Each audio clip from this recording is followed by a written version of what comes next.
Maria o le kama. O le vanga mafio ai ma. Le peka. Ai. O le akali o au e. Le ai le ngola fa matalanga o le vana mafio ai. Ngo fai ala ia fai mai o ska ka fai ka. O ai le kenga ngai ke lo feo. Le peka. O le peka. O karo fai ari le peka. Venga lo masanga ma le peka. Ya? O venga lo masanga ma le peka. Na Mafika Police Station. Police Station? La le station. E che fai ngalo le station. Ya. E che fai ngalo e che lo fai ngalo baka si ma le peka le station. Yo e piole. Oi lo suafa. Ya? Oi lo suafa. Oh, pelapo. Pera ngako. Oi. O va pe che le fa pena. Yo wo So mai.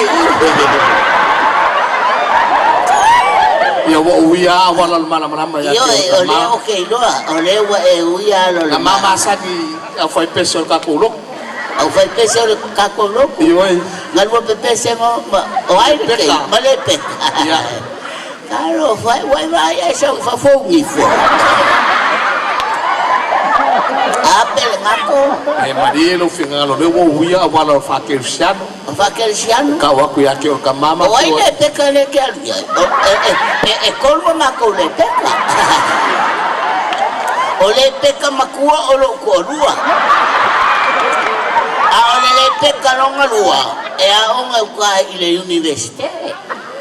A ole si le peka. Ole kau ya le peka.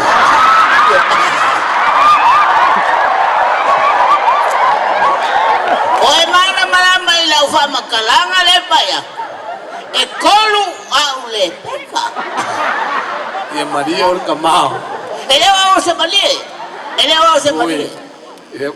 Pero ngako, wai vai ai sa fa fo maka. E Maria o le peka nga mafio ai mai o ma o. E ele si le peka de kuako le refalo el pulmón. Se Maria o ka mao. O uia wala mana. Iyo lo que no mal marapa. Además fue el amigo Gonzalo, me leí. Oye le peka de que. ¿Ah? Le peka lo ngalua. Y ahora wala aula y le peka. ¿Ah? Ya. Le peka.